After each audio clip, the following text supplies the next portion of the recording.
to a show.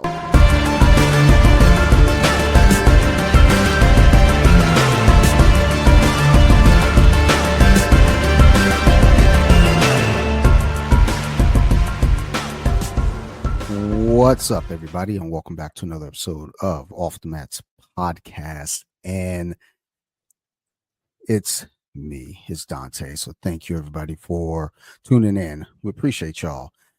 This week on the podcast, I'm actually sitting down with the gentleman that I've actually been in contact for quite a while through social media, and I've always wanted to sit down and have a podcast with him.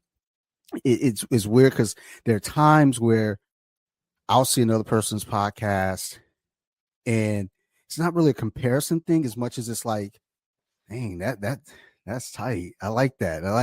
And I'm like, I wonder if I could get them on. And there's this weird imposter syndrome that comes into play. But then when like he reaches out and talks to me, it's like, yo, he's cool as shit. Like, all right, but there's still these moments, but we finally got it. We got it together. We got it connected. So this week on the podcast, I would like to welcome Mr. Adisa Banjoko. What's up, Adisa? Man? How you feeling, man? It's funny that I was just thinking as you were saying, like the imposter syndrome goes both ways, right? Like it's such a weird thing that we can be like completely grown men with lives and everything and still walk around always feeling so unworthy. You know what I'm saying? Like it's crazy. Mutually unworthy, right? But thank you for having me on, and I'm excited, and thank you. Oh man, thank you. Like it's weird because there've been a few times where like I want to reach out, and I also get sidetracked, right? I'm like, all right, I'm gonna go ahead and shoot a message today, and then it's on social media, so I start scrolling. Right. Next thing you know, I'm down a rabbit hole looking at comic book stuff. 3 hours pass. Yeah, I already forgot, and then I'll come back to it. It'll be like 3 a.m, and I'm sitting there like, oh snap, I gotta shoot this message. And then I'm like, it's like, you know what? Just go to sleep, man. It's late. Go to sleep. And then, it's a never-ending cycle. It's totally real. But yeah, so I guess having you on really for me, I want to, just sit down and kind of talk about first off, your journey, through martial arts, and also chess is a big thing, it's a big thing in our household as well. And in hip hop, it's like I said, when I look at like the frame, I'm like, damn, like this may as well be like, a cousin at this point. It's everything. We look like you might be related anyway. Glasses, bald head, it's all together. You know what I'm saying? We're pretty close. We're almost there. Yeah, a step away. But I guess the first question is like, what got you into martial arts and jiu-jitsu specifically? Yeah, so I'm 55. I was born in 1970, and in 1979, my father brought a new era of technology at the time, VHS tape, and he had two VHS cassettes. He had Return of the Dragon, okay, with Bruce Lee in it, and he had Aliens. I was too small for Aliens. Aliens was making me freak out. You know what I'm saying? It was too early, bro. I couldn't hang. But Enter the Dragon, bro. I mean, Return. I mean, he had nunchucks. I had never seen him before. I immediately, when that VHS thing was like over, bro, I went downstairs, got my old broomstick, started cutting it up with the hacksaw. I had this little chain that I had taken from my cousin Steve's house, who was like 20 something. I was sitting at his house. I was like, hey, can I have this chain? I had no plans for it. For real. I'm just a 9-year-old. I said, can I have this chain? He was like, sure. I don't care. You know what I'm saying? He's 20. What does he need with a little chain? Got the screws out, got the pliers, untwisted it, put it together, boop, hit myself in the head. I'm like, that doesn't feel fresh. But you know what I'm saying? This is what it takes to be a master. And so that was my kind of introduction to martial arts. But my real introduction to martial arts is just getting my ass whooped, you know what I'm saying, in the 4th and the 5th grade, being hella small, looking nerdy, obviously, right? So I didn't have any, I'm an only child, so I didn't have brothers or cousins. My cousins weren't even near me, so I didn't have them kind of options. So my pop showed me some little bob and weave action, but it was really on me. So, I always originally liked judo, and I had joined judo, but I wasn't that good at judo as a kid. I loved it, but I wasn't good at it. And so that made me just feel like shit. You know what I'm saying? I'm whack. And then fast forward to about 1991, 92, I'm kind of big in the hip hop space because I'm also a journalist and I'm an artist, which is a weird thing, right? So like sometimes I might be interviewing Public Enemy or whatever, but then I might be like opening for Gangstar, like, you know, the next weekend, you know, in Oakland or whatever, you know what I'm saying? Me, Organized Confusion, Gangstar, like in their prime, like when they were in their prime. And so that was a weird space, but it gave me a lot of different access to different people. And at that time, we had martial arts on stage. We had this one guy, his name is Sultan, and he used to do capoeira and eskrima on stage.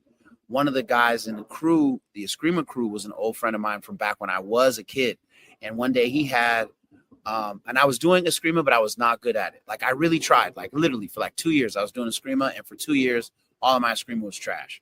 And so one day, I went to his house to do eskrima and just talk about whatever. And he was like, I got this video of these guys from Brazil. Do you want to see it? I was like, yeah. So his name was Jamie La Pena. What up, Jamie? And what up, Himes? And so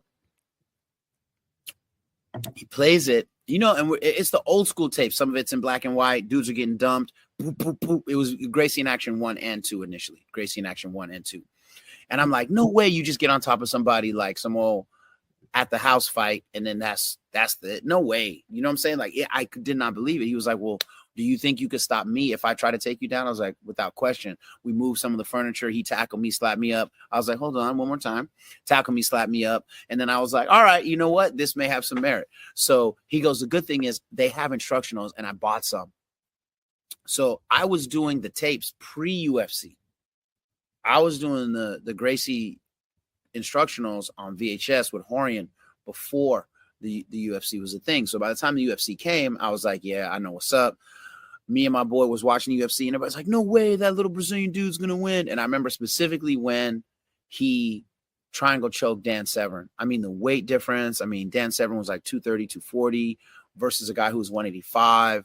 And it looked weird. Like the position looked weird. You couldn't really make sense of it. If you'd never seen a triangle choke, you just wouldn't know like what was happening. But once he made Dan Severn tap, I remember sitting in the living room, and me and him was sitting, and I was like, oh, I'm gonna learn this for real. I'm gonna learn this for real. Cause I was 165. You know what I'm saying? So I was like, I need to know. So I'm still going off the videotapes for a while and just hooking up with him once in a while. And then around 97, 98, he calls me one day and he's like, hey, I just found out there's a Gracie who's opened a school near you. And I said, who is it? And he said, his name is Half. His name is Half Gracie. Okay. And I don't really know anything about him, but they say he's a lot meaner than Hoist. That's all I know. He's supposed to be meaner than Hoist. And I was like, I'm going. So I go and I call, and a guy named Bobby Southworth answered. Bobby Southworth was one of Half Gracie's main dudes. Him and Dave Camarillo at the same time were like the main dudes there. So I call. He asked me if I have a gi. I say no. I go to Japantown in San Jose, cop a gi with these gigantic bell bottoms, arms, and whatever, because I didn't know nothing about gi sizes and what it was supposed to be like. You know what I'm saying? So I go in there and I have a really rough time. They weren't really beating my ass. I just wasn't a physical human. You know what I mean? Like I barely did anything, especially even for strength and stuff like that. So I actually came home really sore from head to toe. That's not to say that the training wasn't rough, but I'm just saying they weren't, you know what I'm saying? They weren't fucking me up. You know what I'm saying? Yeah. So I was in bed and I would wake up in my sleep from moving. I'd be like, oh. And I remember looking at the ceiling and being like, yo, man, this shit might not be for you, bro. You are fucked up right now. You start having that real conversation with your truest self. You know what I'm talking about? And then I was like, all right, here's the deal. If you go back, and if it feels like this again, you can quit. But if you can get through it, you stay. And so I stayed. The first 2 or 3 times I went, it was just Bobby Southworth or Dave Camarillo that would teach. I think they were both blue belts at the time. Yeah, I'm pretty sure they were both blue. And the training was rough, bro. I mean, like people talk about the old school Mountain View, like Half Gracie days. That shit was rough. And a lot of people didn't make it. You know what I'm saying? Wasn't no acai juice bars and You know what I'm saying? Philosophy, bro. You were getting ground into the mat. He was showing what it was. You just did what he said, and that was it. You know, there were times when people, jiu-jitsu was still new, bro. So like people didn't know. They would come through talking crazy. You might have to sign that waiver. The doors might get locked. You might get broke up. You know what I'm saying? Like it was wild, but it was a great time. I was not one of the better people there. Like everybody was kicking my ass, just so you know. Everybody was kicking my ass. I don't want any illusions about my own my own skill sets at that time. But not long after I started, BJ Penn started, Gumby and Scotty from On the Mat was already there. I became quick friends with them. I was a journalist, so I ended up writing. I was like, well, how can I take what I'm doing about journalism and hip hop and moving into martial arts? So I did one of the first profiles, probably one of the first profiles on the Gracie family for Maxim magazine back in the day. Christina Applegate was on the cover back when she was hitting the most. That was one of the biggest selling issues of Maxim, was Christina Applegate on the cover. And so I got a whole feature on there with Half and Dave.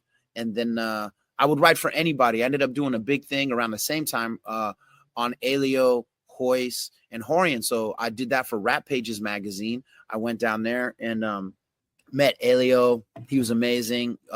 Hiron was a green belt, to give you a sense of how long ago it was. Hiron Gracie was a green belt, and he did a lot of the translating for me when I interviewed Elio. I got to spar with Hoist.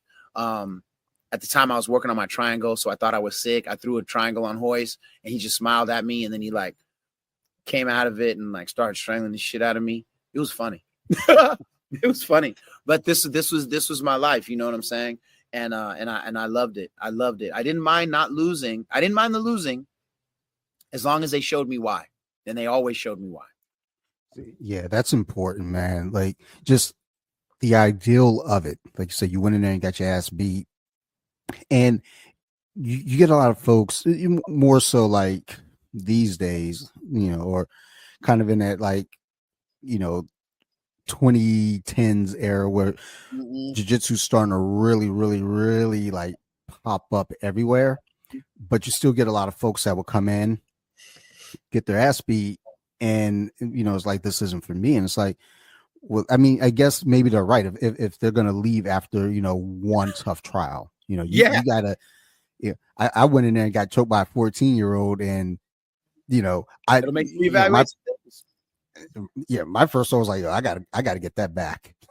Like, this kid ain't gonna get me. Yeah. But you got to keep showing up, because if you don't keep showing up, yeah, you're right. It isn't for you. You'll never know. Yeah, so you'll never know. And I leaned into the art of knowing, like being okay with getting beat up as long as I can figure out why, and that was great for me. Yeah, it's like reverse engineering. Okay, why did this happen? Then you dissect it, and the next step is, don't let it happen again. Of course, exactly. Once you can, right? Like, yeah. But the problem is, you stop that one thing, they've got another thing, and you stopped another thing, and then they got another, and it keeps going, man. Bro. It was wild. And that was a thing too, though, is I think its infinite nature also attracted me heavily. Like I talk to people often about this idea that jiu-jitsu is alive. It's not like traditional martial arts, right? If you look at Elio Gracie's black belt, what he had a black belt in is not what I have a black belt in. It has evolved. And then my students 10 years from now will have a black belt in something I never really knew. It was, what I'm saying? It's not that it's not the same thing, but it's that it evolves. Like you defend the armbar defense becomes different. Now there's a counter to the counter. We used to use this position, but now if you go here, people can get to your leg. So we don't do that anymore. We go here, right? It evolves. And that's what really separates it in my brain from traditional martial arts. That's not a disrespect. Traditional martial arts is the foundation of everything that MMA and BJJ have right now. Gi, no gi, whatever. Right. So I'm never going to be disrespectful to Kung Fu, to Judo, to karate, like all of it matters. But what I'm saying is that aliveness is what also brings me back, because it's always evolving. Right. And this is what makes it beautiful. Right. So, yeah, man, I'm going to do this until I die. I mean, the knees will probably give up before the rest of me does, but we'll see what happens. Yeah. I mean, I think as a practitioner, if you genuinely love, that art, whatever it may be that you're doing, that's just the thing is like, I'm going to keep doing this and I'm going to keep doing this. I'm going to keep doing this, because, a lot of times you get folks, they find a hobby, they get hyper fixated and they're all in and burn out immediately. And it's like, oh, I think I'm done. But you can always say, look, I've done this. There are people that are like collectors of hobbies, and there's nothing wrong with that if that's what, if that's your bag. But you can't say you genuinely love something, if you're not showing up. And if, like you say, you're gonna do this to the day you die. And it's like, I feel that way too. I have those moments where, yeah, the body be hurting. It's like, dang, can I do it? And sometimes I go in against, my wife's wishes. She might Or be like, against your look, own, right? Like yeah, your wife yeah, might be like, "Hey, man," you know what I'm saying? And then you'd be like, right? Eh, yeah. but I always the thing I realize now about jujitsu specifically, but also yoga, but also working out, is that I never like doing it when I'm doing it, but I always feel great when it's over. Mhm. In the moment, like when I pull up, I'd be like sitting up looking at like, all right, I'm going in. Okay, you know what I'm saying? And you go in and you do it. But when you come out, you're like, all right, Gary, I'll see you. Right. And you're happy you went. It's always funny like that. Yeah, lifting weights is such an important thing, because when I went into jiu-jitsu, that's what it was. I was, playing football, lifting, you know, and then I walked through the doors thinking, can't nobody stop me here. I know I'm stronger than everybody. And, I hit the trial class, got choked, was like, huh, okay. And then I come back. I didn't have a gi. It's a gi class, so I didn't even have a gi yet. But they let me kind of hang out. I got choked by my own shirt. Then I had to question other things in my life. And then I was like, you know what? Let's take a step back, figure out what we're doing. And because I watch UFC, so that's kind of what led me there. It's like, all right, I'm a big UFC fan. I love, all the stuff about it. Let me jump into jiu-jitsu. And now figuring out, over those years, it's like, okay, it's not even a matter of, let me go in here and be the baddest man in the room. It's like, let me just, go in here and learn. Let me master, whatever's going on, whether it's I'm stressed with something here. All right, let's go in here, get lost in these reps, and it all kind of comes together. No, that is absolutely the case, right? And I think that I was doing I did a really cool seminar at this place called IMA, Immortal Martial Arts, in Leeds, United Kingdom. Shout out to everybody at IMA. You know what I'm saying? It's a great school, rough school, tough school. And one day after a seminar, Q&A, somebody had asked me about something that had to do with rolling. And I don't remember the whole question, but I do remember the answer. What I said was, like sometimes you come across dudes that are wild on the mat, right? Like, I'll be like, this guy's spazzy, or this guy's unsafe, or, whatever, right? I was like, a lot of times you have to know the why that put that person to walk through the door. Now, 99% of the time, people are going to say like, well, why are you here? Oh, I saw the UFC, thought it'd be a fun thing. Or, oh yeah, I just like to get fit and I thought this would be fun. Or, you know what I'm saying? I was listening to Rogan. This is a new one. Over the last few years, I've been hearing more and more people say, I came in through Rogan, which I predate Rogan, even I think doing jiu-jitsu. He was definitely in martial arts and doing karate and knocking fools out over in Boston or whatever, but he was not yet a grappler.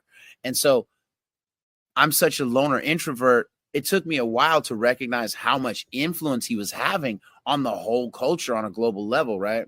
So people come in, they say it's because of Rogan, but here's my point. Most of the whys people come in with are not the real whys.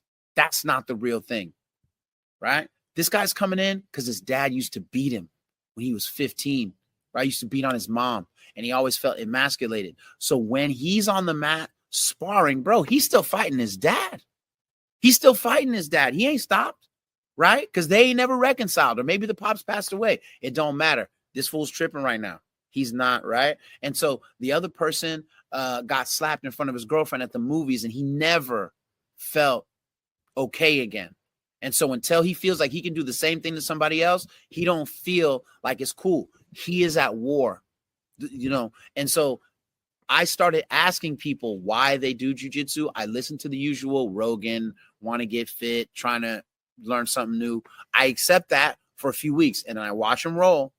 And then when they hit the wall, right, dudes is choking them out. Here comes another arm bar. They're getting mauled. Then I'd be like, so man, tell me about you. And then you'll find the why. You don't have to say the why. Just ask them a little bit. Let them talk about their life. They'll tell you the why. And then you can guide them from that place. But if you don't know the real why, and what's more important, if they don't know the real why do I just come up in here amped up and I'm always choked out? I'm always broke up. I'm not learning, right? Because you're still fighting your dad, bro, and he's not here. I'm here, and these guys are here to help you get better. Yeah, I had a guy, I want to say right before COVID. Yeah, so 2019, early 2020, he'd come in, and coach at that time had me working with the new students coming in, and this particular guy, you just look at him. This doesn't seem like this is his bag, Right. So I asked him, what brought you in here, and he explained he saw his friend get assaulted, and he didn't want to be vulnerable like that. Right. And he had also said he had never, like, outside of lifting some weights here and there just for maintenance, he's never done anything athletic. Yeah. And I was like, oh, okay. So, there's an approach for me to take with him that I had to, kind of treat a little differently. And then he ultimately didn't stick with it, which is unfortunate because COVID hit and then just the world got a little weird. But, kind of thinking about that is like, dang, man, like, I think about being, young and being a knucklehead myself and being on the given end of, possibly in an assault or something, overhand slap to somebody, and hearing him say that, I was like, damn, like that sucks. I can't wrap my head around that just because it's like, again, I may have been a little bit of a bully growing up. I also got bullied, but never to a point where I felt like, I couldn't recover from it or I was scared. But like thinking about that with that dude, it was like, dang, man, hopefully, he, maybe got back into it somewhere else, or, he found his groove, because I don't know, there's just this feeling of like walking around scared. You don't want to walk around scared. And the truth is, a lot of men do, right? And that's the root of a lot of violence is that fear. They don't want to feel like they're going out. They don't want to feel soft. They don't want to feel emasculated. I actually just had a situation where a friend called me, and he has a concealed carry license, and this dude walked up on him talking crazy when he was with his daughter. And so, like, you know what I'm saying? That could have went buck wild, but my boy didn't do nothing. You know what I'm saying? He didn't do nothing, right? It's still Cali out here. You know what I'm saying? We're still in America, right? Like, it could have gone wild, but he was like asking me like, what should I have done? Like, what do you think? Cause he's not a fighter, but you know what I'm saying? It's not like he can't fight at all, but he doesn't train. You feel me? So, and I was like, well, this is how I kind of would have handled it, but you did well. He did well in terms of the emotional and verbal stuff. He did exactly what he needed to do. Got him and his daughter up out of there. You know what I'm saying? Nothing happened. But it was at that point where, the other guy was like, hold my phone to his friends. And you know what I mean? It was starting to get stupid. And what was interesting is that as someone who's had a concealed carry for probably long as I've been alive, he didn't really, he was in uncharted territory because he's more about the gunplay. For me, I was like, oh, you could have said, could have done, could have said, could have done. And he was like, I never thought about it like that. Because I was just talking to him about de-escalating tactics, right? How do you not fight this guy in a parking lot? How do you get out of there, but still, maintain the physical and emotional and mental boundaries so everybody can get out? But I mean, it's very scary. And I even right now teaching at Half Gracie San Jose, Half Gracie Santa Clara, and LinkedIn headquarters still ain't comfortable with the idea of having a scrap. You know what I'm saying? If I gotta thug out, I'm not excited about that idea. I'm still gonna try to de-escalate to the best of my ability. I'm actually grateful. I've never actually had to use it, but because I've had it, it's given me the direct eye contact and confidence to let people know, like, I don't want to fight, but if you really, really want to do it, we can see what's up. And then everybody has a decision to make. Thankfully, everybody made a good decision and kept it moving. Because I ain't trying to be in jail and I ain't trying to get killed. I'm not trying to get stabbed or shot. Right? Violence gets really wild really quick. And so I told him to get this book. I don't know if you ever heard of it. It's called On Violence by a guy named Rory McDonald. Rory. Rory McDonald. On Violence. Listen, if you listen to this podcast, you got to get that book. It is an incredible discussion about the psychology of violence and a bunch of different statistics, right? And so, what's it like? What are statistics one-on-one versus a group setting? Like, it's really interesting. And the different psychologies of illusions that we make about the violence, about the ecosystem of violence we're in any given situation, and how that can cause us to harm somebody in a way they don't need or lose our life. You know what I'm saying? So it's really crazy. But, thankfully, because of jiu-jitsu, I've read a lot of these books. And the whole time I'm training jiu-jitsu. And so I don't have any illusions about my skill sets. I'm a black belt in jiu-jitsu. I'll probably be okay. But maybe not, bro. Maybe not if this dude does Muay Thai and he gets that kickoff. Maybe not. You know what I'm saying? If this dude is a out of shape D1 wrestler. You know what I'm saying? Like it, like, you know what I'm saying? There's a lot of things that could happen. I'm 55. You know what I'm saying? My 27-year-old game was pretty epic. You know what I'm saying? My 37-year-old game was even better. But like, you know what I'm saying? Like I'm not at that place right now at 55. Right? I know some of my timing is off. I know some of my power is off. I know my explosiveness isn't what it used to be. And so I have to start developing an old man's game to be able to lock horns with a young dude and still have a sense of control. So there's many layers to this, right? But it's that infinite aspect of what jiu-jitsu is that keeps me coming back, not only to teach, but to learn. You know what I'm saying? Yeah.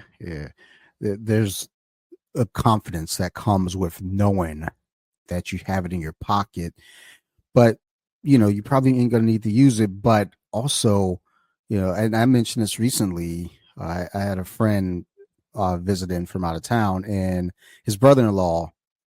I'm walking up, and I approach the table, and he goes, "You can probably kill me right now, couldn't you?" And I looked at him. I was like, I mean, I don't know. I don't want to kill you. So no, but and there's there's this feel with myself out in public places. I'm always hyper aware. In my first thought, and I always tell my buddy this too, is like, if something goes down, we gotta go. My job is to get you all out of here safely without any kind of conflict, without having to get into any physical altercation. Hopefully not even verbally escalating anything. Talk it down, de-escalate, but whatever it may take, because like you said, there's a lot of what ifs. There are a lot of things that could go wrong, weapons, everything. And I've always been under the philosophy, and I've mentioned this a lot more lately, just because of conversation with those friends from out of town, that, I'd rather, it's always kind of a, would you rather this or that? And it's like, why not both? I'd rather both. I'd rather, be able to physically handle myself, but also have a gun. Because that's what the question was. It was like, would you rather have a gun or know how to do jiu-jitsu? And I was like, well, I mean, honestly, I'd rather know how to do jiu-jitsu, because you're not going to always have a gun. But honestly, it's there's nothing wrong with, being able to do both. But also, even on top of that, the ability to just, talk it down. If somebody's heated, stay calm in that situation. And because if you're calm, there's a good chance calm, bro. You can keep them calm. Yeah, that's a big deal. And this is one reason why I do really appreciate a lot of the work that Hiron and Henner do, because they do scenario-based stuff a lot, and they talk about how to de-escalate things, whatever.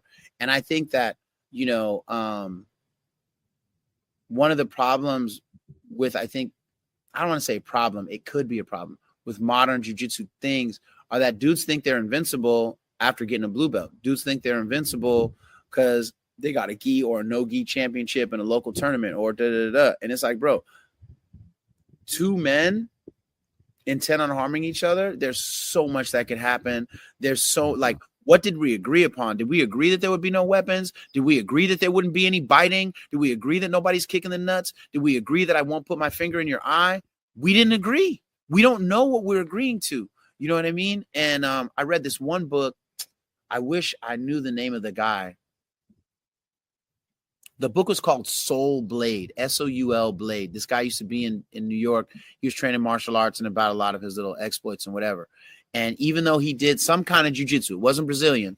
The guy was amazing, though. This book is amazing, Soul Blade. He talked about one time he almost got into it with a guy, but the guy knew that he trained martial arts. And so he was like, all right, look, I know you're doing all that martial arts and shit. You know what I'm saying? Fuck that. Let's just box. And he was like, okay. And what do you think happened? Bink, bonk, boom, boom, boom. He took shots, right? And he was like, never again will I agree to not use what I know is, you know, my strong set. You know what I'm saying? And so I remembered like, yeah, I got to be that way. Not that I wouldn't, because jiu-jitsu was the only thing I have in my back pocket. I know I look long and lean. I got that Hearns Hagler vibe, right? But really, I just use this as a frame to hide the fact that I'm gonna tackle you, bro. Like I'm gonna move around like, oh, what's up, fool? Blow, and I'm gonna get that inside. You feel me? But like, you know, a lot of times people don't think about those kind of interactions. What would they say if the guy said, no jiu-jitsu? If you're so good, let's just keep it hands. Or if you're no, right? Like, nah, dog, you're gonna get the fight if that's what you want. Right. But then I also have to accept that me saying that I also open myself up to whatever his strong suits might be, which might be biting, right? Which might be kicking the nuts or whatever. Right. And so there's a lot to think about, you know, than just the idea that you got a few gold medals in the local tourney. Yeah. I've bitten a person in a fight before. So, you know, it's just, you never know. Like, I mean, it wasn't even like, you know, again, this was in my unhinged days where I had to fight one. Like the dude was beat, but just to make the point, like, you know, I bit him in the stomach. It was like, and you know, my wife, well, then my girlfriend, she was down the hallway and she said she could hear somebody screaming that this dude's biting me, get him off me. And then they come running down. My one buddy, he pulls me off of him. And the thing is, I mean, you just don't know. And this is, you know, before I had any kind of training. You know, honestly, if I had any proper training, that situation probably would not have happened, to be quite honest. Because I always kind of rely on the ideal that for the most part, this isn't, you know, everyone, but I feel like a lot of folks who don't understand violence are quick to jump into a violent situation. And that's a big problem, dude. Dude, it's a real big problem. I remember I was talking to one of my homies and I was like, you know, what I realized as I go up the ranks of watching people who can fight is that most of the people who are able to fight never really want to. And most of those that never train always want to. That's more of a default setting. And so that's one of the, you know, the willing are not capable, and most of the capable are not willing. Because those are the ones, like, you know, honestly, if you think about what an omoplata does to somebody's shoulder, if you think about what a bicep slicer or a calf slicer can really do to another leg, if you think about really ripping a heel hook, you know what I'm saying? Or really just fully extending that knee bar, I don't want to do that to nobody. Because I know what that feels like. I know what that's going to do. Even if these things, you know, if all of them haven't been wholly done to me, right, to a deep injurious level, I know by tapping what it feels like. I know how I feel the next day. Like, damn, my leg is kind of wrecked right now. You know what I'm saying? And that's not even the full move. So it's like, I'm not trying to make nobody limp for the rest of their life. I'm not trying to put somebody unconscious on the sidewalk. I'm not trying to do that, right? And so I think one of the things that we don't think about when we are, I'm talking specifically to jiu-jitsu people and MMA people who train consistently, is you don't think about the inherent way that your training makes you nonviolent. Because if you're conscious to what you're learning, I don't want to do none of this to nobody else. I can't speak for everybody else. You know what I'm saying? Like we already said, everybody's why is different. I don't want to make anybody get unconscious. I don't want to break nobody's arm. I don't want to rip nobody's knee out of the socket. You know what I'm saying? I don't. And so that has played a huge role in my ability to identify, cultivate, and practice nonviolence as a martial arts practitioner, which seems antithetical. Like, how are you nonviolent and you teach people how to strangle every day? I mean, this is part of what comes from it. Yeah. I mean, I think also, as you mentioned, if you're in a street fight or something, and we're talking about agreed upon rules and everything in the training room in a competition, we know agreed upon. If you tap, you let go. I've seen videos, on social media, guy tapped, and fortunately, in two of those videos, the guy let go, but unfortunately, in two of the other videos, the dude said, "Ain't no tapping in this fight right now. I'm here to hurt you." And I was like, "Oh no." That's real life right there, because you just don't know. That is a thing, right? And and everybody has their own threshold of what would make them go all out or whatever. My thing is, I don't even really care what people say to me. I don't think there's a lot that someone could say to me to make me get physical. Are they actually in that moment attacking my body, or are they in that moment attacking people I care about? If that is not the case, I'm probably going to be okay in walking and not feel like I'm less of a man, not feel emasculated. I don't care what he said to me. My job is to get myself and my people out the room. My job is to get myself and my people out the way. And I'm really at peace with that. But that's taken years. That's Yeah. taken years, right? Like, I'm not pretending like I'm some kind of Swami just on high, like, oh, it's all good. It's taken a while to get to that place. And it could be that I go to the store later today and somebody says the exact thing that makes me set it off. You know what I'm saying? And it'd be like, dang, he was just on Dante podcast saying he wasn't tripping, and now that fool got like 2 felonies, man. I mean, I might put some on his GoFundMe. You know what I'm saying? I don't know. Like, it doesn't, you know what I'm saying? But like, I believe you should at least strive to be nonviolent. You should strive to be, I know everybody isn't religious. I know everybody, like, I'm Muslim, right? And the Prophet Muhammad, peace be upon him, said that, a Muslim is someone with whom the people are safe, right? So then that means that when I come in the room, people shouldn't be like, oh, damn, it's that jiu-jitsu guy. I gotta tuck my chain and get over here. Right? The old lady should be like, oh, cool, Adisa's here. I might not get robbed on the way home now, right? Or whatever, right? Animals, right? Like, you shouldn't be like, oh, that dude's back, right? Everybody should be more at peace when you show up in the room without you making the proclamation, I do jiu-jitsu, as you can tell from this big hoodie here, and I am enforcing things quietly. No, bro, just be a nice person in the neighborhood. Just be a good friend. Just be a good person on the bus who's like watching the situation but not really tripping. One time, a guy who was probably homeless, I couldn't tell, and who was probably a little mentally unwell, I'm pretty sure, he had threatened a lot of people on a train. And I remember he was making this one young Asian woman very scared. Like, she was trembling and crying. You know what I'm saying? She was trembling and crying. And I'm watching 9 dudes on this same train standing next to this dude do nothing. And my testosterone started to drop. I was like, wait a minute, bro. Are you on this train right near, seeing this young Asian woman trembling, holding her phone, not really knowing what to do, and these 9 dudes standing right next to him are acting like little ass beesies, bro? I was like, all right, I got to set it off. Now, before I set it off, I said to myself, this is how you get stabbed with an ice pick in the throat, and this is the last day you live. Are you ready to get stabbed in the neck with an ice pick right now? Because it could be that way. He's got a dog with him. If that dog sets it off, you know what I'm saying? Do you recognize, right? He could have a pocket knife in that army fatigue or whatever. And I was just like, I was sitting there and I just looked at him. I was like, get off the train.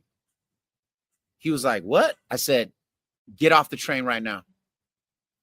And he was like, and it was funny. He looked at the 9 dudes and the 9 dudes looked at him like, the dude said, get off the train. Right. Yeah. So he was like, well, I'm sorry, I just wanted to have some human interaction or something like that. And I was like, dude, if you don't get off this train, I'm going to give you so much human interaction, but you're not going to like it. When the train stops, you got to get off, bro. And he just like looked at me and everybody, and he got off. And that woman started crying. Like, she started crying. She was like, thank you, thank you. And I didn't go over, hey, what's up? My name's Adisa. It's all good. You know what I'm saying? Like, give me your number. I was just like, don't worry about it. I was like, don't worry about it, whatever. But here's what was deep. Every woman on that car thanked me when they got off. And they looked at those 9 dudes like, y'all were fucking bitches. And they got off. They'd be like, thank you so much. And that was when I realized how much women stay scared on a day-to-day basis. Because she wasn't the only woman that was scared. The other women on the train were scared because they were like, damn, these 9 bums ain't willing to say nothing while she's getting, you know what I'm saying? And again, that could have gone totally wrong. It could have gone where I did get stabbed in the neck or shot or whatever. And then people be like, hey, remember that brown belt who got shot on the train thinking he was sweet? Like, that could have happened. But everybody's got their moral compasses and the way that they choose to function. But I don't think enough of us, especially those that train, really do think about our own inner compass and how we will be self-directed in protecting ourselves or the people around us. Yeah, I mean, the other, side of that too is like, if you don't step in and something horrible happens to this woman, you got all these, dudes standing there doing nothing. You stand there doing nothing. Something horrible happens to this woman. Now that's on your conscience. Now you're like, I know I could have did something and I didn't. So, it's a weird thing because, looking online a lot, people like to dogpile and it's like, I don't know. It's just this weird thing, whatever the topic may be, people like to now group attack, and you see situations out in the street, and someone needs help. Nobody wants to group help. Hey, you everybody know what? Quick to be a group to attack, though. Dude, you just said nobody wants to group help. Oh my God, that is a jewel. Right. And that is the thing, right? That and that's what makes it hard to try to be a man of integrity. You know what I'm saying? In a modern world where cowardice is not only not condemned, it's often applauded. It's often applauded. I saw a clip a few months ago online where these 2 dudes are on a sidewalk or in the middle of the street. They're face to face. And they're pit bulling each other. You know what I mean? Like, they're nose to nose. And you can see him. One dude is obviously bigger than the other guy. Like it wasn't like a Debo Craig situation, but there was a size difference. You know what I mean? There was a size difference. And then the smaller guy has both hands in his pockets and they're pit bulling each other. And then the smaller guy just jumps back. He had an ice pick and he punched that dude twice in his torso where his heart was. And he backs up and he skips back and he's like, yeah, what's up? Da, da, da, da, da. And the guy, he kind of looks down. He kind of like pats his chest. He takes like 2 or 3 steps and he falls. And I was like, oh my God. Because that's how I felt when I was looking at the video. I didn't know that there was a stabbing. I was just, in the scroll. But I was like, he's got both hands in his pockets at point blank range. What kind of man is doing that if they don't have something? Right. And so, I always think about that also just in terms of size, because a smaller dude who's excited about fighting a bigger dude, that goes against the laws of nature. The only reason he's going to be feeling extra juiced about the concept of conflict is if he knows he has something. It might be a gun. It might be a knife. It might be a stick. It might be a friend sitting in a car, but he's got something, because it's not normal that the smaller dude is excited about physical conflict. And that was just a reminder. I always tell myself, I knew that years ago from seeing other people with weapons break them out in the middle of a squab, but I never forgot that. And that was a reminder. That was a reminder. You know what I mean? And I don't know what happened to that guy. I don't know what happened to the guy who did the stabbing. It would be interesting to know if anybody even lived through that. You know what I mean? But, was it necessary? I promise you, whatever they were going back and forth over is never worth. It's almost never worth it in reflection. It's almost never worth it in reflection. And that's why for me, if they're not actually physically attacking me, right, or obstructing my ability to go somewhere or whatever, if they're not attacking or harming someone I love, I'm just going to keep it moving. Yeah, there's a similar video. It pops up every so often. I'm not sure how old it is, but I've seen it a couple times over the last year or more than a couple times, but over the last year, I've seen it a few times where there are folks at a GameStop and the employee is yelling at someone. It's a bigger dude. The employee's a small guy and he's barking and like he's fired up. And the big dude doesn't necessarily approach him for an attack, but like the little dude is just like he's going and he's going. And then like if you blink, you'll miss it. He pulls out a knife, pokes him in the neck. It's like it happens so fast you don't even see it, and you know the person recording is like, did he just stab him? And Hey, then did you see this happen in another. a mall? Like, are they arguing like out Yeah. towards the outside of a mall? Dude, Yes. I just saw that 3 days ago. I didn't know what I was watching, and it stopped right before he hit him to the neck. But I saw him. He was like, "What's up?" And all of a sudden, the big dude takes a few steps, and the guy's arm goes up, and then the video stops, and then went on to something. And I was like, "Damn, he must have hit that dude." You know what I'm saying? That's crazy that you brought up this very video. Man, that was Yeah. wild. Yeah, it's you know, again, those things that always make me think is like, damn, man. It's like, again, you know, violence, you know, if you could avoid it, by all means, because of these little things. And I think, man. you know, as we mentioned, you're 55, I'm 47, you know, as our age has definitely allowed, there's that wisdom, that maturity that comes in, especially because it's like, you know, when you're younger, you know, and you know, you don't have you know certain disciplines going on, you know, you might encounter that, you know, you might engage. Whereas like, especially now older, you know, like I said, if I'm out at the bar, my first thought is, you know, let me sit with my crew. If something goes down, we got to get out of here because Yeah, I can't be around for this. I got stuff to do. I got chores, you yeah. know, I got to You go know to what I'm work in the saying? morning. Exactly.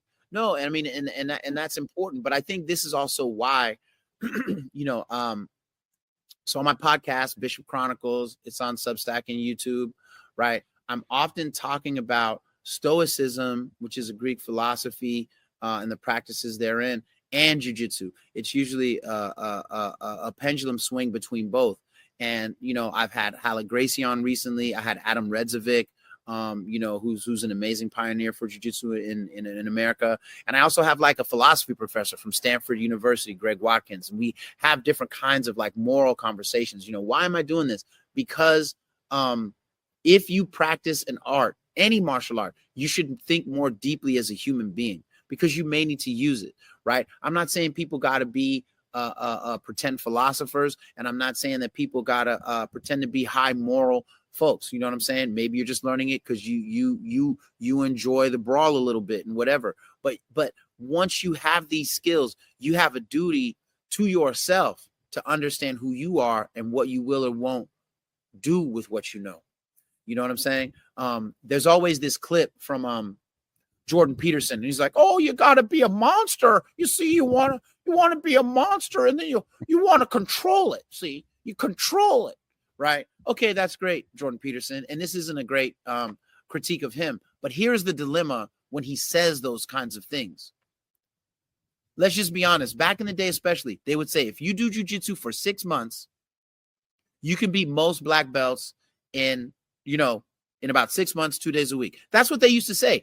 Okay, great. But what if you can turn somebody into someone who can kill another man in 6 months, but I can't build your mental, moral, and cognitive and emotional self up in 6 months? I can't make you as dangerous as I can make you enlightened. That's the dilemma. So like this idea that you become a monster and control it, you got to start working on the control with much more intensity than you do the violence, because the violence is easier to manifest. Well, that's the thing too. It's like the whole monster element of it. It's like, I don't know. I've had my dark moments. You know, I've had my monster moments, and the thing about it is, especially looking back on it, you know, I don't like it. I didn't like it. You know, it was, you know, me not being in control. You know, and I get, you know, what he's saying is like, well, you got to control the monster. It's like, I mean, how about I maybe work on me, get it all under, get life under control. That way that monster doesn't exist, and I still have the ability to, defend myself and protect my family and my friends, you Nah, man, know. that's it. That's exactly it, right? And it's such a harder thing to control yourself, right? So when we look at Brazilian Jiu-Jitsu, like if you say what is the biggest hole in Brazilian Jiu-Jitsu, most people would say is takedowns. Lord knows, right? The takedowns of the Yeah. sport are mediocre, right? When compared to American wrestling, when compared to Dagestani wrestling, when compared to a whole bunch of other stuff, right? Judo, right? Whatever. Okay. But really, the biggest hole is the lack of philosophy because of fighting art that can make you this dangerous as quick as it can. The average blue belt really like, I know people like make a lot of blue belt memes all the time, some of which I share, but Same. so I'm not going to be no hypocrite out here. But what I am saying, right, is that, when I was a blue belt, a lot of people who don't know how to train, if it's unarmed and it's just two men, I do okay. As a black Yeah. belt, I still feel the same way, right? But again, right, who am I philosophically? What is jujitsu making me into? These are the kinds of things that we talk about on Bishop Chronicles. I have a guy coming on next week named Kevin Meredith, who he's a purple belt at a GB school in Leeds called GBRL, but he studies like Shaolin Kung Fu. He studies like Chinese massage, this stuff called Tui Na. He's been to China, studied with all kinds of different people and all this other stuff. And what we talked about was the ways in which the philosophies and ideas from Chinese martial arts and whatnot have made him a better person, a more, you know what I'm saying, open-minded human. And like, I just think that if you're going to be somebody who can be this violent, this quick, you should have greater ideas about how not to use it. And also the better ways in which the way you're training can impact other aspects of your being that are not necessarily part of your regular training. Yeah. I mean, jujitsu to me has helped me in a lot of ways with problem solving, away from the mats, work, just general life, with my family, and in if I didn't have jujitsu, I don't know how I would approach those situations without, Y- with jujitsu, it's taught me to be a lot more patient, and I fancy myself a patient person before jujitsu, but I'm so much more now, to the point like we had a situation 2 weeks ago. We went camping and our vehicle isn't in the best shape. So we're like, maybe we shouldn't take this vehicle, for this 2.5 hour drive, you know, and my wife, she set up the reservation for the rental car. There's, a mix up, and old Dante would have blown up, in that rental place. Even the patient Dante, not necessarily like screaming and yelling, but I would have been a lot more like, leaning on them. Whereas like now, and it could be age too, because like, let's be honest, man, I'd be tired sometimes. But my wife, she was like, "Are you sure?" Like, because I didn't see that. The manager had come out and explained, like, "No, it's right here." And he points it out. It's like, yeah, the small print. That's what always gets us. But in that moment, I just said to my wife, let's go ahead and go. You know, there are other ways. There's another route. We don't have to necessarily do it here. There's another spot here. Let's go to this place, and then we go to the other place, and then something else came up, and you can see she's now just fuming. And, just looks like, hey, you know it's fine. Let's risk it with our car. It's fine. Like at the end of the day, just it's going to be okay. And before jiu-jitsu, I don't know if my mind would have been in that space of it's going to be okay. My mind would have been like, we got to fix this problem. Y'all got to fix this problem. Somebody's going to fix this problem. Now, it's just like there's a calmness that comes about when I'm like, you know what, you know, I'm not stressing it. And it could be a lot of it could be like, hey, I got to deal with these 200+ pound gorillas in my gym, these little, spider monkeys in my gym.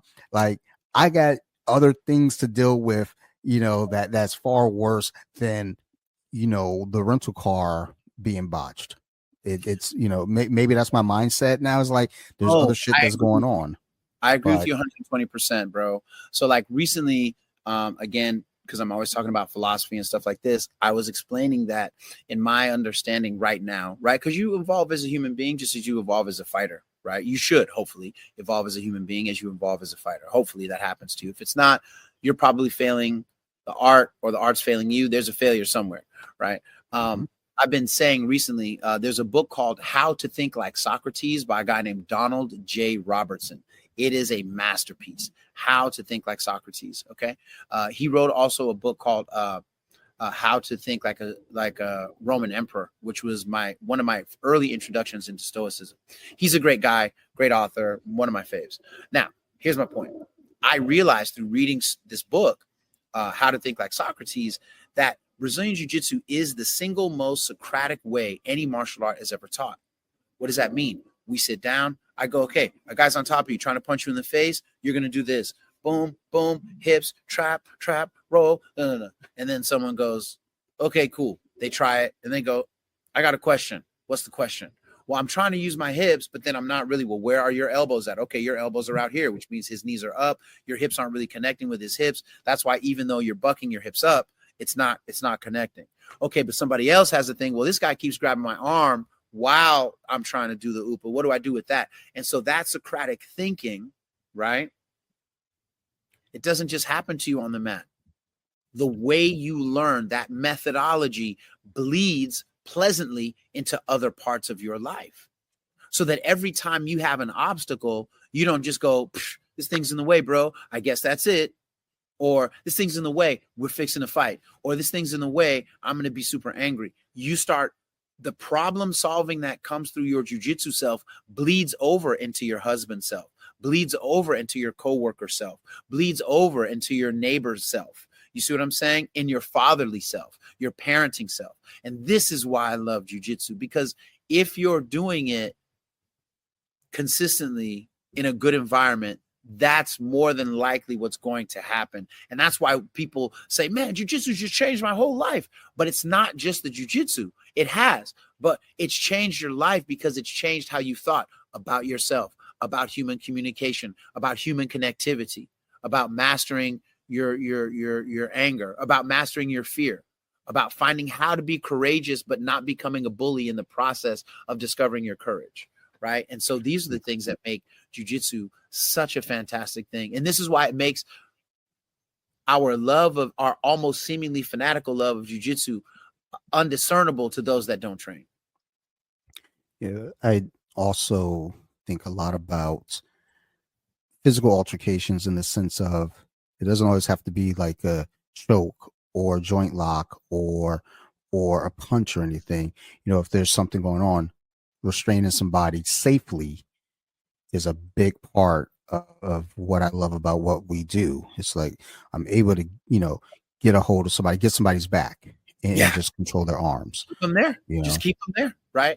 Like yeah, I was not to cut you off. I got to tell you the story because I think you'll appreciate it. Um, when I first started teaching jiu-jitsu, I had the first woman student I had came from a household where there were a lot of women in the house, and sometimes the younger women would clash, right? And so I said, look, when you're on top of somebody in the mount, you don't have to punch them, right? Like you could just keep them in place. And I explained one time I had a kid at a school where I was doing security. He was way bigger than me. He was kind of losing it over something that somebody had did something wrong to him, but he was going off. And I just tripped him, kept him in the mount, and told him, I don't want to fight. Tell me when you're done. Tell me when you're done. He was like, get off me, get off me, get off me. And he was like, oh. I said, are you done? He was like, yeah. I said, just come to the office, man. I'm not even trying to fight you. He was like, all right. And we went. And then he said, so-and-so threw a battery, bust me in the head. That's why I was going off. I was like, why didn't you say that? I would have took him out the room. You know what I'm saying? But you know what I'm saying? He was, I was mad, So it was cool. We got it all figured. Right? I came in. I said, did you throw a battery at that dude? He was like, I was like, get your ass out of class. So I told her, I said, you don't have to like harm people, right? Like a big part of jiu-jitsu being nonviolent is in your hands. You get to decide as the jiu-jitsu person how violent it goes. Will it go to the pin? Will it go to the punch? Will it go to the submission? Will it go to the choke? Whatever, right?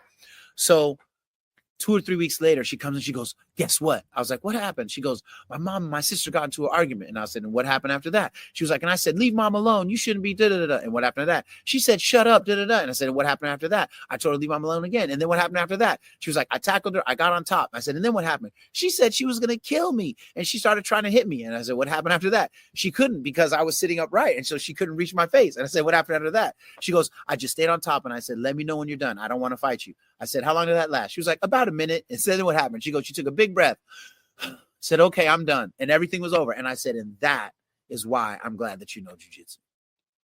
Right. So for every, I beat his ass, bro. For every, I had to break his arm, dog. For every, you know what I'm saying? I had to give it to him to the jaw, bro. Those are the moments that jiu-jitsu actually made a household better. Yeah, man.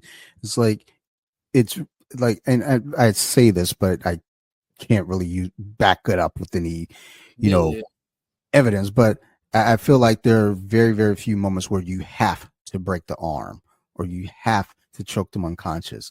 It's like you can restrain the person, and unless you're in it's just you two there, and this person for sure is going to harm you if you let them go. Then yeah, you got to stop them. You got to put them down. Growing up, my aunts,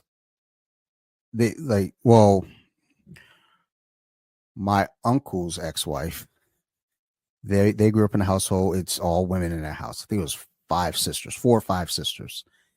And I remember, spending time over there as a kid, and these ladies brawled, like fist fight. Like I remember being scared. Just like, dang, man, like whoever cook, I'm gonna let them know this is the best meal I ever had. I ain't gonna never say anything.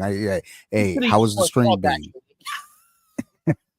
It's like, how was the mashed potatoes? Oh, they good. They not lumpy at all. Like they delicious. But, just thinking about them and it's like, they could have probably used some of this where like, look, just de-escalate it or, restrain somebody. You ain't got to be throwing hands. You ain't got to be throwing each other downstairs. Remember seeing one of them fly, like just, I heard an argument upstairs and I just heard dun, dun, dun, dun, dun, dun, dun, and saw a body come down. I was like, yep, jumped right behind the couch. But I love that jiu-jitsu gives us that option to be nonviolent. And I wish more of us thought about how jiu-jitsu allows that, and we can be more in the space of containing. I think the only way that I would actually use a submission hold is, like you said, if you knew that it was really like they were really trying to take you out, or if that person was trying to get to a weapon or had a weapon on them that you had to prevent them from getting to, right? So in those situations, like if they're climbing for the knife, or if they have a knife but they haven't quite got to it yet, but they plan on it, then I got to snap some, dog, because I'm not fixing to get stabbed up for nothing. You feel me? Yeah, absolutely. I want to kind of shift a little bit, not a major shift, but kind of talk about how hip hop and specifically the Hip Hop Chess Federation, like how that all came about for you, and the influence, from one thing to the other, and how it all connects. Yeah, absolutely. So I used to run an organization called the Hip Hop Chess Federation. This was probably from about 2009 to 2019. It was a 10-year run. It was really good. I now have an organization called 64 Blocks, right, which is based on a very similar concept. So if you go on Instagram at real, the number 64 blocks, at real 64 blocks, you can see a lot of what I do. Okay. And so what this is about is essentially it's HHCF fuse music, chess, and martial arts to promote unity, strategy, and nonviolence. Basically, in the old days, early days of hip hop, going back to as far as I think 87, different rappers would mention chess, right? They would either mention chess like they were smart as a chess piece, or something that dealt with chess strategy, right? I'm talking about EPMD, Public Enemy, Wu-Tang Clan, and there were other martial arts songs that would come up in different things. It was always like, Bruce Lee getting mentioned over and over again. In the DJ community and the B-boy community, right? Like people would often mimic or mock Shaolin monks or kung fu moves and things like that. And so once I realized that pattern, I was like, well, what if we used chess? What if we used hip hop as a way, like Jay-Z talking about chess, Eminem has talked about chess. Lots of people talked about chess. What if we use those lyrics not just as one-off bars, but helped kids see if they play chess, they could be better thinkers and planners and strategists for their own life. And so I took this into the hood schools. I took this into the juvenile halls here in the Bay, mainly in the Oakland Juvie, which is kind of in San Leandro in these hills, and then a little bit in San Francisco, but mainly in the Oakland one, and then in St. Louis, you know what I'm saying?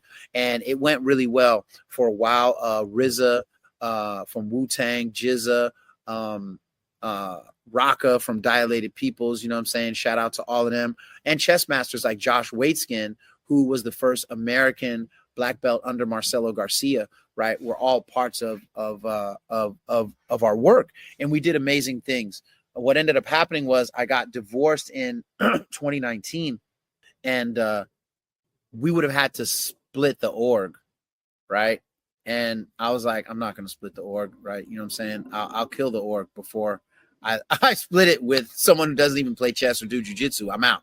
So shut it down, started 64 blocks. But I also changed. Here's what also changed. Hip hop over those years started between the time that I shut down Hip Hop Chess Federation and I started 64 blocks. As I started looking around in hip hop, there was less and less chess related lyrics in the music. So I was like, I'm going to take the hip hop out, let it be more of like a soundtrack, but I'm going to focus on meditation. So we focus on like chess as a mental, right? I always have said for many years that chess is jiu-jitsu for the mind and jiu-jitsu is chess for the body. Chess is jiu-jitsu for the mind and jiu-jitsu is chess for the body. Okay. And so because of that, right, that synergy is good for human interaction, intellectual, whatnot, physical balance, whatever. But what's the middle point? Meditation. Meditation is the tool that you use to help the cognitive things from jiu-jitsu and the cognitive things from chess interact, settle within yourself, and help you be a better whoever you want to be. So been doing that for a long time. I just did a lecture on chess at Albany State University in outside of Atlanta in Georgia. I've been doing more talks. I'm going to be doing a lot more talks on the relationship between chess and jiu-jitsu. I've written a book about it several years ago called Bobby Bruce and the Bronx, The Secrets of Hip Hop Chess. I have sections that cover each thing. Do not buy that book. All right. Because legally I'm supposed to split those profits as they come in. So don't buy them. I'll give you a free PDF. Anybody wants the free PDF, you holla at a scholar and Dees will give it to you. You know what I'm saying? For not even $1. You know what I'm talking about? And you'll get that knowledge, wisdom, and understanding straight up. And that way it just is what it is. But I do have a new book I'm going to be dropping on these topics. And I have a new jiu-jitsu book coming out. I have a closed guard system called the Iron Hook Scroll. And I have a second system called the Cloud Scroll. And that's a lot of the stuff that I teach when I'm overseas and to my students here. So yeah, it'll be dope, man. It'll be dope. But chess, if you do jiu-jitsu, you should play chess on a fundamental level. Not asking anybody to be grandmasters. I suck. I'm not even good. I'm not good at the game. But what it has taught me about life has been more valuable than my rating, which is garbage. Yeah, that's a connection that I always made with, I played chess for quite a while. Again, not very good myself. But I enjoy playing, and, it slows down the thinking to let you focus on just what's in front of you. And, for me, once I started doing jiu-jitsu and once it really started to click, because early on that first year, I didn't connect the dots. I was just going out there brawling. But once I realized, wait a minute, I got to take this approach the same way I take the chess approach and, take my time with each movement and think it through. So, whenever I think about jiu-jitsu, chess is almost always a connecting vibe for me, at least. I'm not sure how others look at it, but one thing, I wonder too, from at least your experience is anyone who's doing jiu-jitsu, what do you think they might be missing out on if they don't integrate that mind game, that translates from chess? There's a lot. I mean, like when I say there's a lot, there's so much. And just for the record, I used to have a page on Medium. So if you look up Adisa Banjoko on Medium, I've written about chess and jiu-jitsu, chess and meditation extensively on those pages. Everything I do now is on Substack. So please come through the Substack, follow Bishop Chronicles if you can. And if you don't, if you can pull it off YouTube and you don't want to break me off, none, that's fine. But please like and comment, because I'm buried in the algorithm, dog. I got all these really brilliant people, but I'm buried under the algorithm. I can't get any proof of life. So if you see it and you like it, just comment. This was cool. I don't even care. It could be like, you're nice, whatever. Just comment so the algorithm acknowledges I exist. But as far as jiu-jitsu and chess are concerned, the way this all started was back in the early days of me learning under Half, right? So I'd watch him move. I couldn't remember it when I went home. I couldn't, you know what I mean? I couldn't really remember it. But what happened is, once he started showing how you can go from here to the arm bar or there to the choke, and I would go like, oh, that's like checkmating with the queen or then checkmating with the knight. That's how my brain took it. And so I said, okay, cool. I'm going to use the chess mindset to remember the connecting attacks, right? And that's how it kind of started. But the more that I would, the deeper that I got into it, I remember I got this, I mean, this might be a little bit before your time just because I'm old as hell, but I remember when Mario Sperry had a series that he put out, and he had one thing on double attacks and another thing on triple attacks. That even pulled me more into the chess space, right? And so I started really thinking about those things like I think about, using pins and skewers, you know what I'm saying, and various traps, right? And I was like, yo, and it is real. Yes, you can, like it was like, it's like chess, you got to think 3-4 moves ahead. And that is true. That is true. But also like my instructor, Alan Gumby Marcus from Heroes Martial Arts in San Jose, who gave me my black belt, he was like, a lot of it, yeah, whatever about chess and analogies. He's like, but really, you just need one more option than your opponent. That's all you need. You need one more option, one more move, one more thing to pin. You don't need to have, you know what I'm saying, this like big thing. So when I'm rolling, a lot of times I could be looking 3 or 4 moves ahead, but if I don't see any of those, I'll take one. I'll take one. I'll take this grip. If this grip prevents you from escaping, I'll keep that grip then until I figure where I can go with this, right? Or whatever. And so when you're dealing with Brazilian Jiu-Jitsu, what are you dealing with? Formation, the collapsing of formation, recovery from loss. You had a good position, you totally lost it. Now they're on top of you, right? Double attacks, triple attacks, right? Understanding the difference between check and checkmate, right? The pin might be check, but they don't have a checkmate. They haven't finished you. And if they haven't finished you, you have an option, right? You just need to see it. Or if you feel like you don't, you need to look for one and go create it. So, that stuff is really huge, and it's never ending. Roger Gracie plays chess. There's a very famous picture of him and Kira Gracie playing. There's lots of people in jiu-jitsu that play chess, right? And RZA from Wu-Tang was a major influence on my move towards meditation. Anybody who learns with me, they meditate. You're either going to learn at the beginning of class. I mean, you're either going to meditate at the beginning, you're going to meditate at the end. Often when I'm in the best zone, you'll meditate at the opening and the close of class. But like, it does so much for my students when we meditate. And I'm not talking about 3 years of meditation. I'm talking about 2 and 3 minutes here, 2 and 3 minutes there. But I mean, like RZA from Wu-Tang reminded me of meditation. But the way I got into meditation in jiu-jitsu was through a friend who passed away named Paul Morin. He used to run a really cool podcast where he would talk about different things. And he was from Vegas. And he was a black belt, but he passed away from brain cancer. He was really amazing. And if you look up the hashtag just another lion to kill, you'll see this symbol of a lion that he made for his fight with cancer. And unfortunately, he lost it several years back. But like, he's the one that really pushed me. Like, I had meditation through my school when I was doing security at John O'Connell, but he really reminded me about the depth of it and how it could help enrich my jiu-jitsu.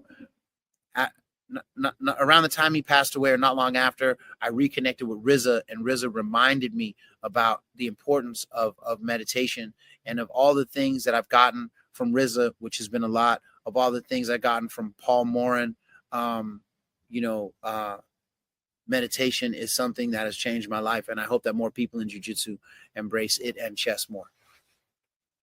Yeah, I absolutely agree. Meditation is important, just on so many levels.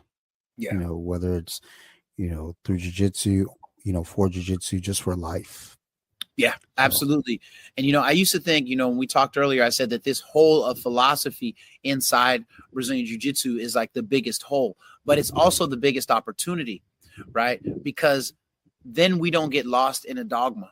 I love Stoic philosophy. It works for me. You may find that Confucian philosophy works for you, or, that if you have a Christian or a Muslim faith, or you're Jewish or whatever, that it works for you. That's fine. I'm not telling you to live like I live, but I'm telling you to choose a philosophy, choose a set of values, choose a way of being, choose a way to challenge your mind to the same extremes that you challenge your body, and see what that does for both aspects of who you actually are.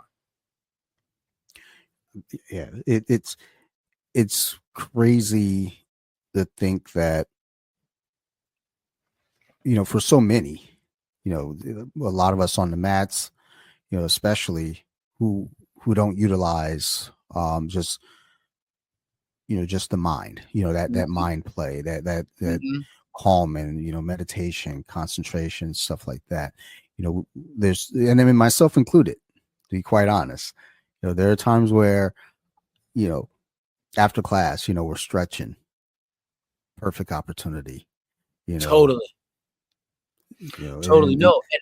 And to that point, when I was learning meditation, so I learned transcendental meditation. Shout out to the David Lynch Foundation, RIP David Lynch, right? The filmmaker and whatnot. But like, one of the things, I came in to learn meditation one day from one of my teachers, and he was doing yoga. And I already did yoga, hatha yoga, just not the hot box yoga or anything, like just super basic. I'm stretching and breathing yoga. You know what I'm saying? So I was like, oh, I was a little early, and he was doing yoga. And I was like, so why are you doing yoga right now? And he said something I didn't know. He said, do you know the purpose of yoga? And I was like, to be able to stretch more, or, you know what I'm saying, get more flexible. He was like, no, the purpose of yoga, the original purpose of yoga, is to prepare your body for meditation.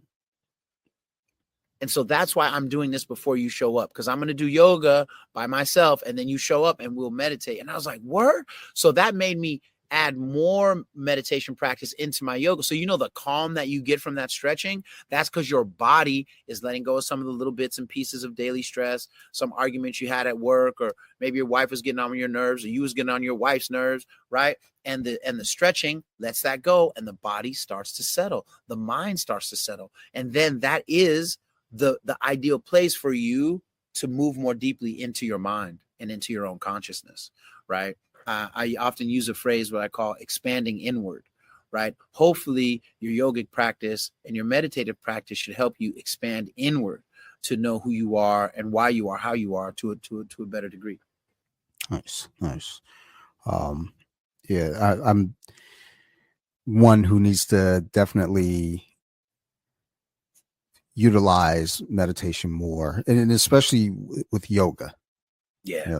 I say it all the time. It's like, oh man, I gotta be more consistent.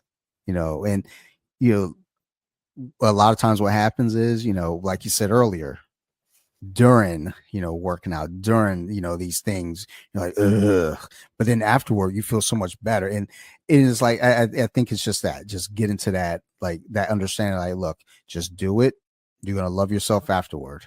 Like, you're gonna hate it in the moment, but you're gonna love yourself afterward. Totally. There's No, totally. so much to go with it. So No, that's totally it, man. And I think that also, as an older grappler, like, and I just want to say this to anybody 45 and up, like, please take the time. Like, we always talk, like, you hear people talking about all kind of stuff like TRT, like peptides, like da. And you know what I'm saying? Your boy might slide in on some peptides because these knees are horrible and I need some stem cell. I'm working on it. In fact, I'm about to set up a stem cell tour in North America. You know what I'm saying? So if you want to learn the Iron Hook scroll, if you want to learn the Cloud scroll, you can holler at a scholar right here. I will bring these moves through. And I promise, I have one of the safest, I believe it's the safest armbar from the closed guard ever made. Like, I think there's not a safer way to armbar someone from the closed guard than my Iron Hook methodology. But my point is this, right? As we are older, we have a duty. We're always thinking about our muscles. We're not thinking about our joints. We're not thinking about our heart, our physical and our spiritual heart. And we're also not really thinking about, we're also not thinking about our mind, right? As we go forward as older grapplers, we need to be more conscious of that. So I'm gonna just say this to the older grapplers: what supplements are you taking for your soft tissue? What supplements are you taking for your arteries? What supplements are you taking, right, to enhance the way your brain functions, right? I want you to start thinking about that and start thinking about that practice, because that practice, right? Jiu-jitsu means the gentle art. That has an inherent implication about the value of softness. Your ability to do jiu-jitsu as you age is in equal proportion to your softness, not your yokeness, right? Like as you get older, you might get more muscle, but that don't mean your tendons can manage the muscle. And then they'll pull off the bone and you'll have serious injuries. I see it happen to people already in small ways. I don't want to see that happen to you. And I don't even know you. I mean, talking about whoever's listening. You know what I'm saying? Like, I know that that's not good for your jiu-jitsu. I know that that's not good for your general health. So once you become 45 plus, you need to be working on your yoga.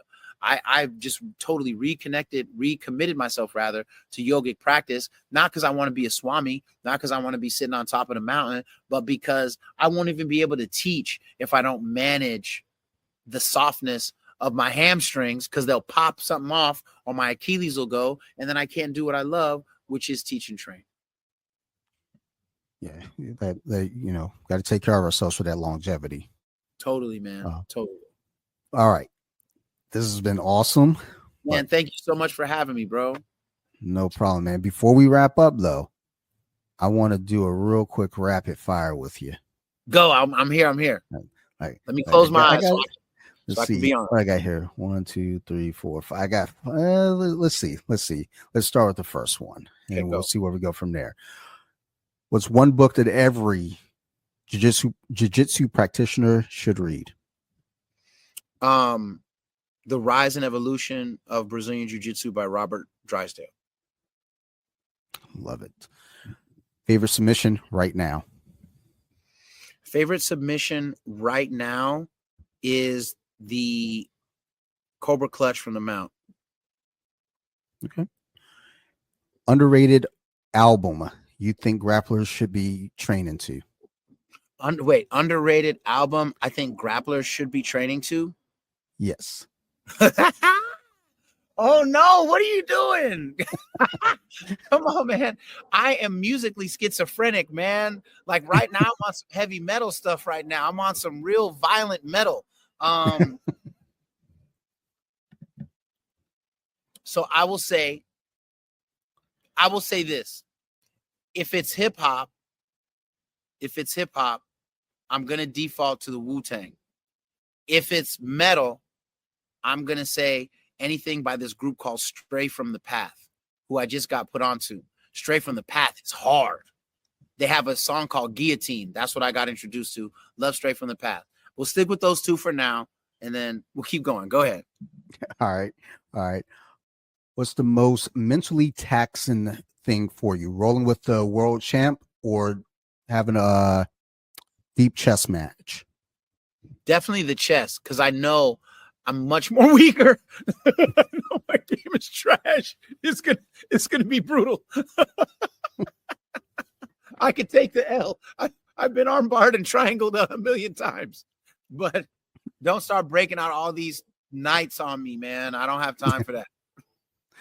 All right. And then the last one here. Last time you tapped, whether it be on the mat or in life? I tap often. I'll be honest, this is a good thing. My legs are trash, so I haven't been able to roll that often. But I don't know, a couple years ago, I did get caught with a straight ankle lock by a blue belt. You know what I'm saying? That'll humble that ass. You know what I'm saying? Oh, yeah. And I think it's really important as you age. I mean, this dude was younger, but I can't lie. That move was smart. The way he fed into the straight ankle lock, I didn't see it coming, and I got caught slipping. But I think that, you know, as you age, you have to understand that you're not rocking with the, you know, you're these young dudes are stronger, and they're gonna, you know what I mean? Sometimes they're gonna have that edge. I remember Hiron Gracie told me, he goes, you don't start learning jiu-jitsu until you age, really, because that's when your power and strength starts to wane, and that's when your technique has to be right. You know what I'm saying? I'll never forget that. I was like a purple belt when he told me that. You know what I mean? And he's right. You know what I'm saying? In life, back to the Stoicism, there's this thing called the dichotomy of control. And it means that in life, the only thing you can really control is yourself. Like, you know, you don't control what people think or feel about you. You ain't controlling the weather. You ain't controlling the political or social climate. You know what I'm saying? You can't control how your kids respond to you or whatever. You know what I'm saying? And so ultimately, that is the last time I tapped out, is when I have to always remind myself that the dichotomy of control is in play. It could be in traffic. It could be in my romantic relationships. It could be, you know what I mean? That the dichotomy of control, you have to submit to that truth that you're only in control of yourself and your intentions, and everything else is beyond you. All right. Well, man, I've been wanting to do this episode with you for a long time, and I know we've been talking for like several years, and I got to get you. I got to bring you on. I'm bringing you on Bishop Chronicles next. That's what we're gonna do. Hey, I'm here for it, and I definitely want to have you back on because I want to talk. I want to talk hip hop with you too. Oh man, the next one. Let's just keep it hip hop on the next one. You know what I mean? We can keep it. I mean, jiu-jitsu is always going to be. But, you know, maybe we could just talk about martial arts and hip hop tracks. Let's do that. Talk about martial arts and hip hop tracks. Strictly go down that wormhole. All right. I'll set that up. Yeah, because like I said, I've been wanting to do this for a while, and just at this point now, I'm like, damn, dude, like this was well worth the wait. Like, dude, I know. I had so much fun, and I love these conversations, man. But you do a great job, man. You do a great job. I love so much of what you post. I love so much of what you contribute to the culture, right? Because a lot of times I think we're always looking for what we can get from jiu-jitsu, but we're not always looking for what we can give. You know what I'm saying? So, you know, we all can't have podcasts. We all can't, you know what I'm saying? Whatever. We all can't run schools. But we can all give something, even if that just means you hang out and help the kids coach. You know what I mean? Do something, but just keep trying to give back. But what you're giving is awesome, and I appreciate you, and I'm grateful for it. Thank you. And you know, same goes to you. Like, I follow your content, and I got to fix this algorithm, man, because you know, sometimes I see your stuff, and then sometimes I'm like, yo, is he still posting? So I got to go dig. But, exactly. No, it's weird. I don't know what that is, bro. I hate it. I wish there was a more democratic edge to the internet, but it's not like that anymore, and it's hard to figure out how to get the engagement you seek. So yeah. No doubt. Before we get out of here, do you got any shout outs or mentions you want to leave our listeners with here? Yeah, I want to shout out everybody at Half Gracie San Jose, Half Gracie Santa Clara, everybody over at Heroes Martial Arts. I appreciate all of you. You make anything I'm ever doing possible, right? I especially want to thank the kids programs, because that's when I feel the most alive, like when I'm working with the kids and helping them improve their thing. And then I just want to say thanks to everybody that helps the Bishop Chronicles podcast happen, and everybody that helps the 64 blocks roll out, especially Raka from Dilated Peoples. He's been like one of my biggest supporters in making 64 blocks happen. It's hard rebuilding a team. It's hard rebuilding from scratch, especially when you had momentum, but he's been such a supporter, man. So if you're rocking with Dilated Peoples, or if you never heard of Dilated Peoples, you need to go get on deck, check them out on YouTube, Spotify, see where their next shows are coming, and support them. I know Wu-Tang's coming to town, so I'm always going to shout out Peace to God, RZA and Jizza. You know what I'm saying? Thank you for all your support over the years and inspiration. I think Dilated Peoples was just out here recently. Maybe not here in Maryland, but I think my buddy went up to Atlantic City. Yeah, they got they got a lot of shows they're doing right now. He's a purple belt. You know what I'm saying? He came up directly under Hiron Henner, and he trained a lot with Elio back in the day. So he's got some incredible stories. Yeah, some incredible stories. Nice. It's good to hear like that. Final shouts out my UK fam, everybody in London and Leeds, man, and Leicester. Thank you so much. You know what I'm saying? Like, very grateful for all of you. Yep. For sure. Nice. All right. All right. And and as always, to you guys, the listeners, thank you. If y'all have any questions, concerns, criticisms, please feel free to reach out. You can always find me at bjj.wiki on Instagram or Off the Mask Podcast on Instagram as well. I want to give a big shout out to my crew over there at Nerd Rage Radio, Bobby, Chris, Joe, Marilyn, Phil, Ricky, Tiki, all of them. I just actually hung out with Bobby yesterday and, just had a good conversation with him. So, I need to get back over there on the podcast. I need to open up my schedule again because, life. But shout out to those guys. I love them. If it wasn't for them, I wouldn't be doing the podcast. So thank you. Also want to shout out my other podcast. So you like horror? If you like scary movies, go check that out. We just did the episode on Get Out. I actually have, with our theme this year is remakes versus originals. And since Nosferatu dropped back in December, there's been a lot of buzz around that. So we're going to have that episode coming up. It won't be me, though. I actually have my friends Amy and Jen returning to do that episode. And that should be coming out on the 20th. So, if you're into horror movies, you're into scary stuff, go check it out. We talk a lot about themes in the movies, and we try to, see how the real world applies to, what affected said movie. So go check it out. So You Like Horror on Instagram. So You Like Horror, all the words separated by underscores. And last but not least, I want to give a big shout out here to my guest here, Adisa, the Bishop. Man, thank you so much. Man. Yeah, it was great. Great. All right. One love. Stay blessed. And I look forward to having you on Bishop Chronicles soon. And I'm here for it, and I can't wait to have you back on and do this hip hop conversation because, man, that's great. life. It'll be great. You guys out there, you know what it is. We love you to death. Always. You guys keep listening. We're gonna definitely keep making these shows. Yes, sir. Thank you, y'all. All right. Peace. All right. Goodbye.